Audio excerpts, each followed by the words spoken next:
Hey, Tom, thanks for joining us. You're welcome. Why don't we just start off by you telling us where you're from? I'm And, from Baltimore, Maryland. okay. And Grew up, lived there till I went in the service. what branch did you serve in? United States Air Force, And, SAC. and what was your thought process of getting into the Air Force? Why you choose the Air Force? Well, I was hoping to get into flying, Mm-hmm. which I never came even close. Was the vision? Uh, my vision was okay back then, but never came close. Same. And once you decided you weren't going to be flying, what wound up being your job in the military? Well, I started out in Air Force intelligence until they flooded the field with language specialists, and we all went wherever they wanted us. Uh-huh. And I wound up as a food service operator. Okay, cookie. Yeah. The last thing I wanted to do. All right. So where did you see any of your deployments? I was at Lackland. From there, I went to Kelly Air Force Base. And from there, I went to Peru, Indiana, it was Bunker Hill Air Force Base, but they changed it to Grissom Air Force Base when the astronaut died, Oh yeah, that's right. Gus Grissom. Yes, that's Gresham. It was formerly a naval base. That's probably why Just change it over. yeah, All right. And how long did you serve for? 4 years. Okay, gotcha. And what did you wind up doing when you left the military?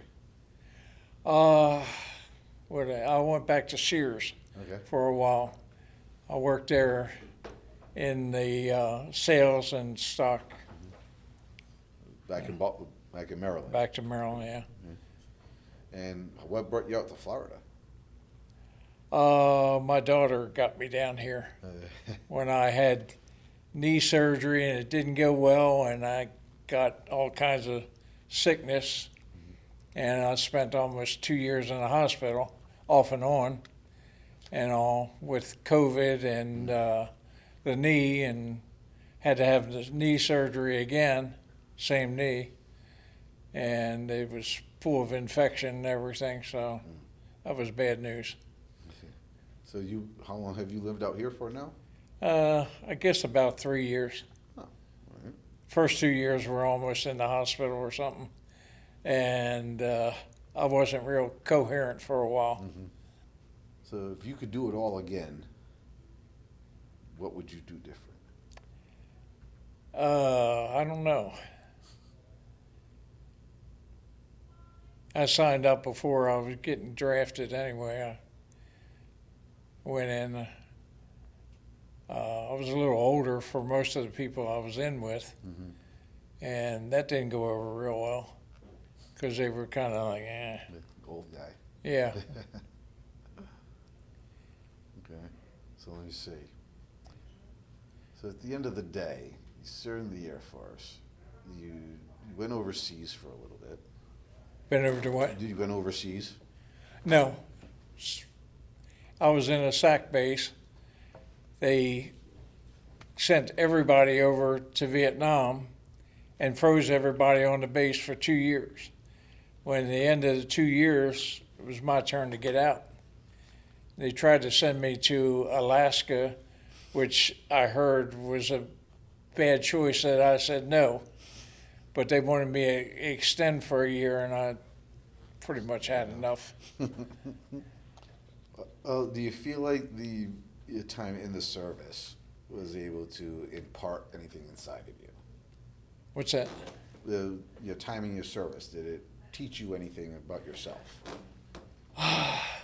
Be more reliable on myself.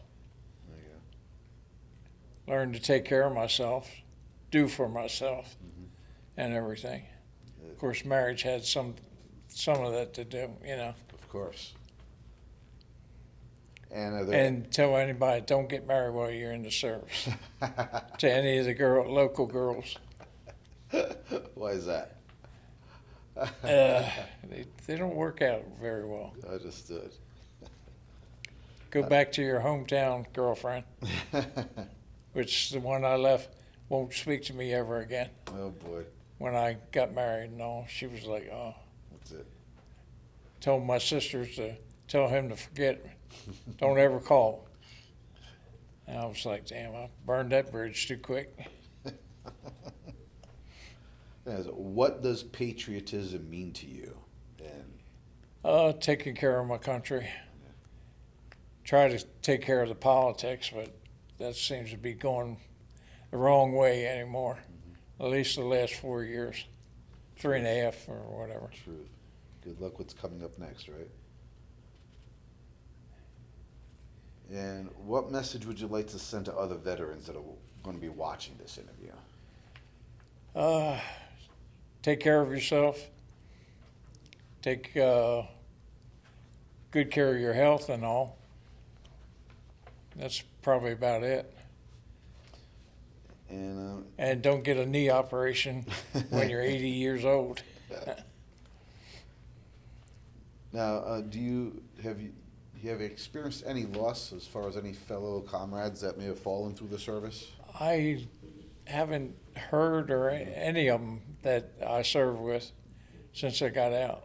Gotcha.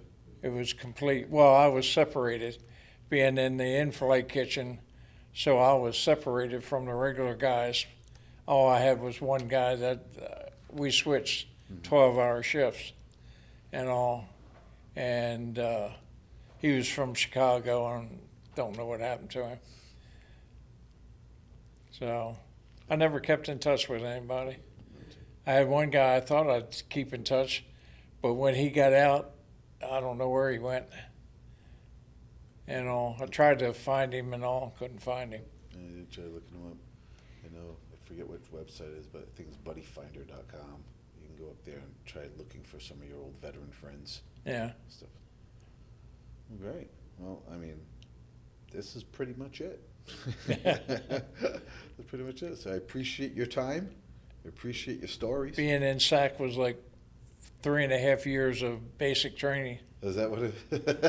Yeah. SAC. Every time they came on for ORI, you had to go down and do all your basic training all over again for them. For the ORIs. If you didn't keep up with your physical, you were in trouble for quite a while. Truth. Yeah. So. Great. Well, I thank you for your time here. Thank you. For serving your country as well, and thank you for sharing your stories with us. I would love to have been able to fly. Yeah. I had my brother-in-law was an Air Force pilot, and all. He was in Vietnam. He flew out of the F-105s, covering the B-52s over in North Korea or North Vietnam. I'm sorry. He got shot down. I heard he's passed away now too. Yeah, I always would have liked to fly myself. Yeah. All right, missing anything here? I think I got it. So, Okay. Thanks again. I greatly appreciate it. If there's anything else you want to add to us, and by all means, let us know. Otherwise, I told you it wasn't anything to it. Oh, yeah, I told you there's nothing else to this either, so you're good to go. Tommy, Okay. thanks for your service. I appreciate you so much. Thank you.